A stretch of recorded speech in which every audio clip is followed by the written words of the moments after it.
Hey everyone, welcome back to another episode of Play or Nay, a series where I play mixed reviewed games or Steam demos and let you know my opinion if I think they're going to be worth it or not. As always in this series, I will be talking over a pre-recorded video, but with live commentary as I watch the recording back. So let's get into it. Today we're looking at the Steam demo for Agent 64, Spies Never Die, and it looks like a solo project by Replicant D6. Before we jump too far into this, let's take a quick look at the Steam page. So we talk a lot about boomer shooters on this channel, and mostly we deal with PC games.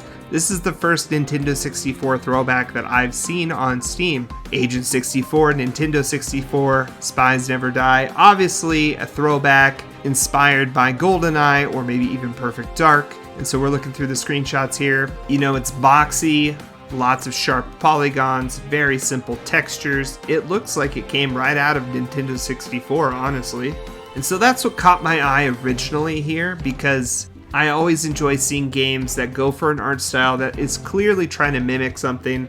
And usually games like this by a solo developer are passion projects, and they put a lot of time and effort into making these games look and feel like the shooters they're trying to mimic. For the sake of time, I'm going to highlight these sections and you can pause and read them. But for those of you who are not going to pause, it's basically saying this game is inspired by classic 90s console shooters, GoldenEye and Perfect Dark. It's trying to capture that feeling in both art style and enemy AI. And the bottom text field says that we're John Walker, an ex-agent codenamed Agent 64, and we're being called back into service to do some secret agent spy shit and save the world. Alright, back in the game here, I want to show you guys something cool in the menu system. So you select a profile here, go to the options, and then under the display settings, we got something really interesting here. You got all the normal stuff, resolution, screen mode, VSync, FPS, etc. But you got lens distortion and CRT effect. So lens distortion, it just barely bends it a little bit. Maybe it kind of is trying to emulate a TV.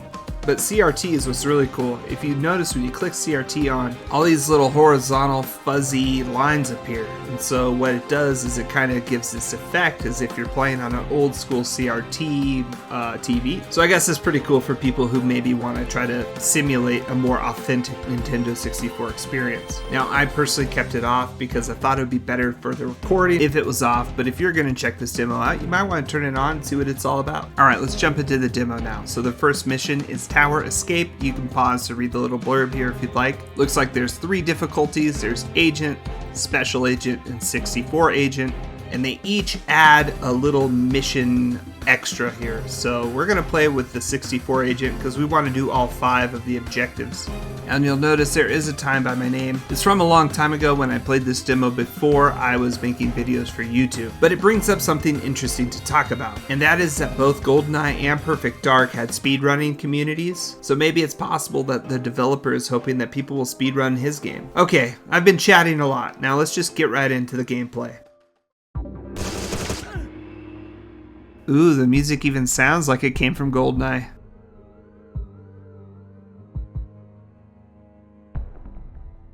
Alright, so the first thing I noticed is that the agent is actually pretty old with his gray hair and beard. And you know, the Steam page said he's back in action. So he's back in action just like all of us Nintendo 64 kids are back in action. I thought that was a pretty nice touch. Little wonky effect on the box blowing up there. I feel like that glass breaking effect is what it would have looked like on a Nintendo 64. Everything's really boxy and the textures are super low resolution. This definitely has a throwback feel for sure. The lighting and the reflections definitely are not old school though at all. So if we're trying to be authentic, that's just a little nitpick. I don't know if you've been able to tell yet, but something that's really bugging me right off the bat here is that the gun has auto aim. Now if you watch how the gun moves here, it's like it's tracking an invisible mouse cursor. So the weapon itself is not stationary, it's actually moving when you move your mouse. And I think that's why this game has to have auto aim. This is obviously intended to simulate Nintendo 64 aiming, but it feels really awkward on PC. It's honestly a really hard thing to explain, and it's one of those things that you almost need to experience to kind of understand what I'm talking about. It almost feels as if this game is also meant to be played with VR, but instead of a VR controller, we have a mouse, and the hand just tracks wherever the mouse goes. With PC games, the gun is stationary and we usually aim with a crosshair or something, but the crosshair only comes up in this game when you press the button that normally would be used to like aim down sights, and you can't really move when the crosshair's up. And again, I know it's trying to emulate Nintendo 64 aiming, but for me it's just an awkward aiming style. When you use the crosshair, it's obviously really accurate, and I don't know if the auto aim comes into play here.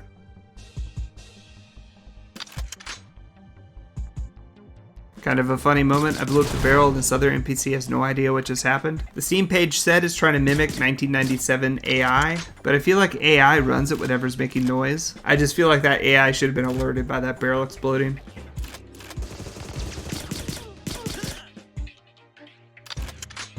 Jump scare, I pooped my pants a little bit right here.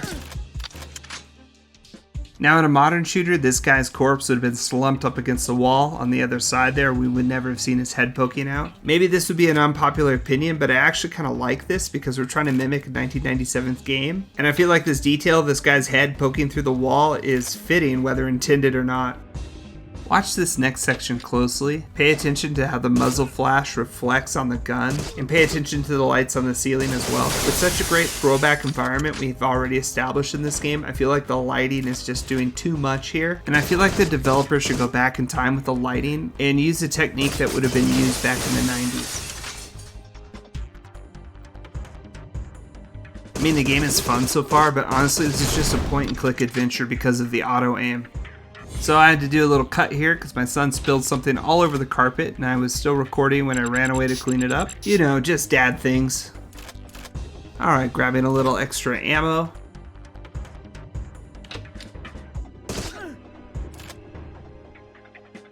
So I said I played this demo before and there's supposed to be a prompt here to tell you what to do. Luckily I remembered. So I don't know if that's a bug or what, but that could be really confusing for somebody who has no idea what's going on.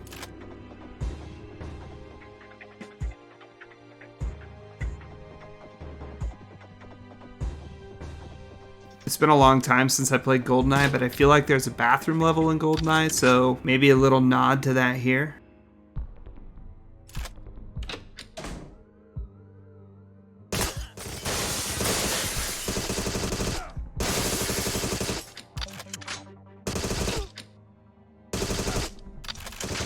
So I don't know if this game has bullet penetration, but the bullet's totally shot through the pillar right here.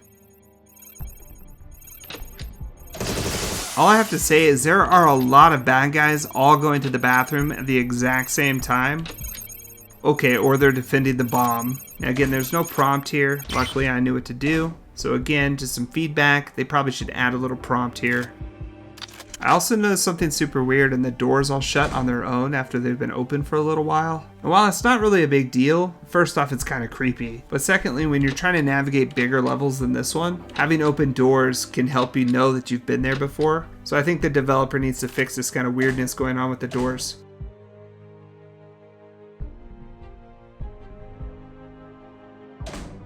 And I don't know what kind of bathrooms the level designer's been in, but I don't know about you guys. I've never really experienced random glass walls in my bathrooms. And while it may sound like a really silly detail to point out and joke about, for me things like this definitely break the immersion, so I just point them out.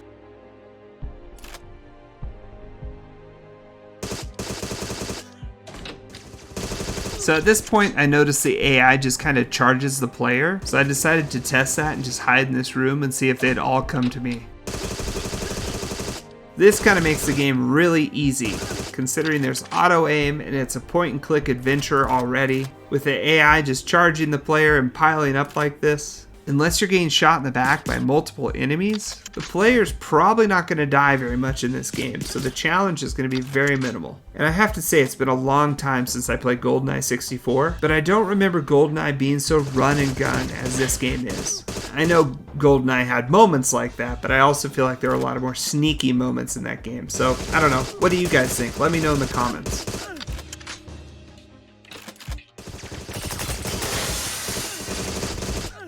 The enemies are kind of like stormtroopers. I mean, they're taking a lot of shots at me and they're missing a lot of shots too. So again, it's just kind of reducing the overall challenge factor of this game.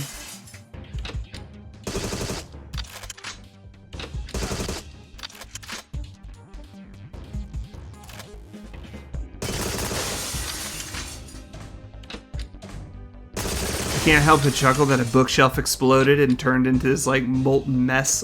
I think maybe some of the destructible stuff could use a little work. And I know it's silly, but again, it is immersion breaking for me. Can you open the door to the ground floor? Sure, follow me. You guys know of any voice acting opportunities, please let me know in the comments below.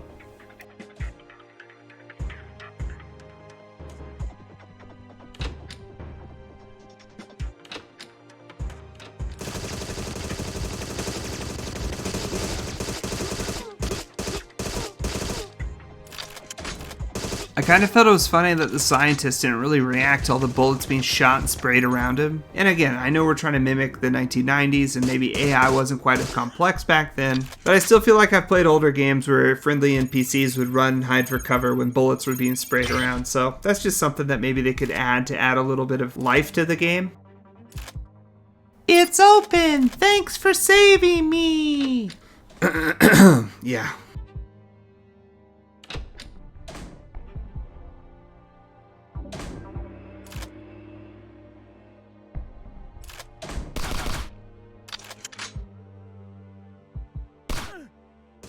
Yeah, these shots definitely felt like the auto aim was assisting.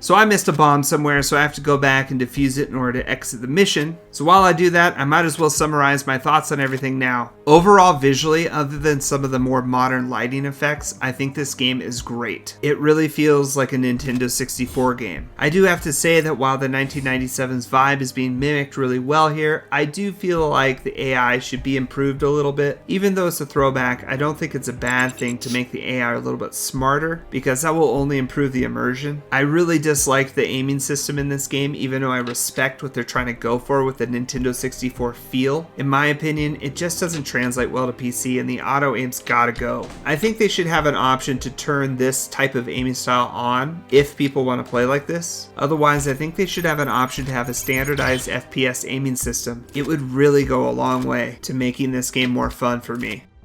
Other than that, it's impressive that a solo developer has created this project. They obviously have a lot of passion for GoldenEye and Nintendo 64 throwbacks, and for that reason alone, I'll be keeping my eye on this game. However, based upon some of the discussions I've read on the Steam forums, it does seem like development on this game is going very slowly. So I think it's one we're just going to have to be really patient for.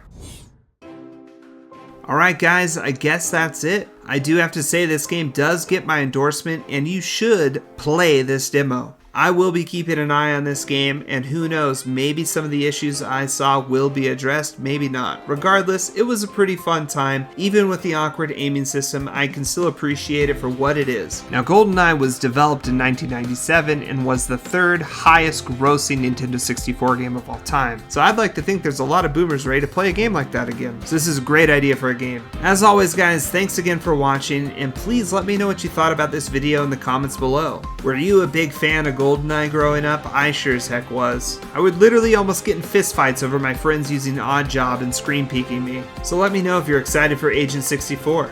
Please don't forget to like this video, and please consider subscribing to the channel if you haven't already. I'll be back with more gaming reviews soon guys. So again, thanks. I'm SaltyOctopus, I'll see you next time.